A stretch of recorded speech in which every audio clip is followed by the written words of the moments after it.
And we are following a big developing story out of Washington. Take a live look at Capitol Hill, where top Democrat and GOP lawmakers are kicking off another round of virus relief talks. Let's get straight to Eamon Javers with the latest. Eamon.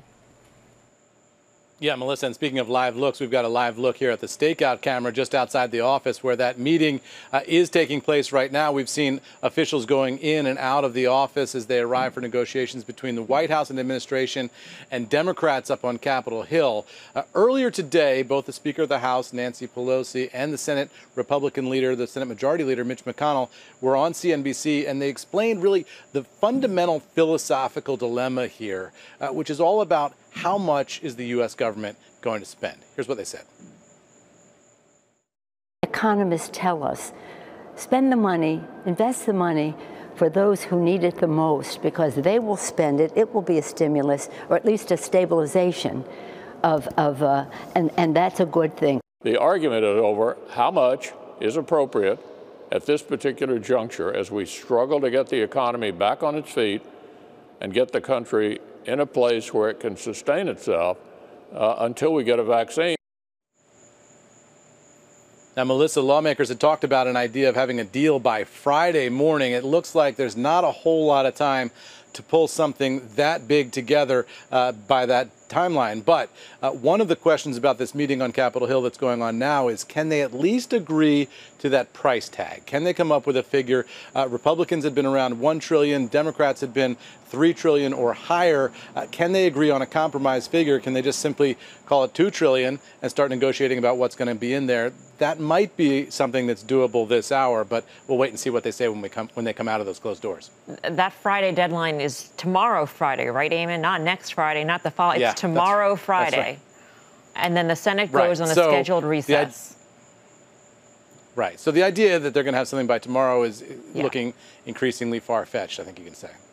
And the Senate would still go to recess? Yeah, look, there's a possibility that they can bring them back if they have a deal in place. So it would take, there's one thing to get a deal and a handshake all around. Then you have to actually put the legislation together in writing.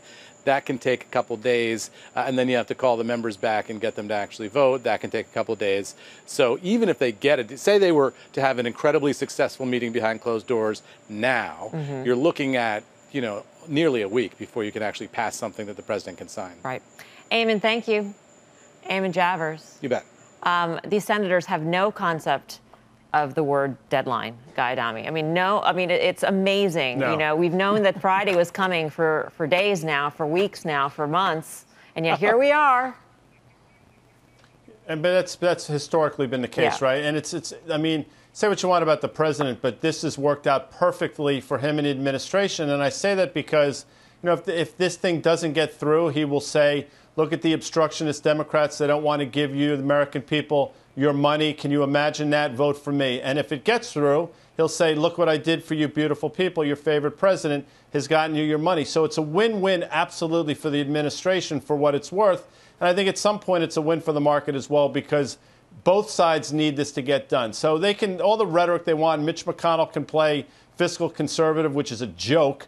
But this will get done, whether it's tomorrow or next week. I don't think it really matters all that much. Let's say something gets done, Steve Grasso. What is the reaction in the markets tomorrow? They come out tonight, late tonight, with some announcement. We got a deal.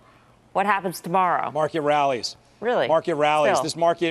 This market rally off the bottom was built on Powell. It was built on government intervention. I think today, in large part, is because both sides weren't talking with as much venom. I think the deal will get done, and they wanted Republicans wanted $200 a week extra. Democrats wanted $6. It'll be $4.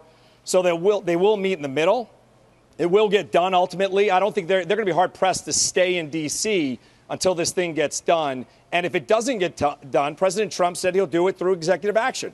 So the market will continue to run higher. If a deal gets done, even more so.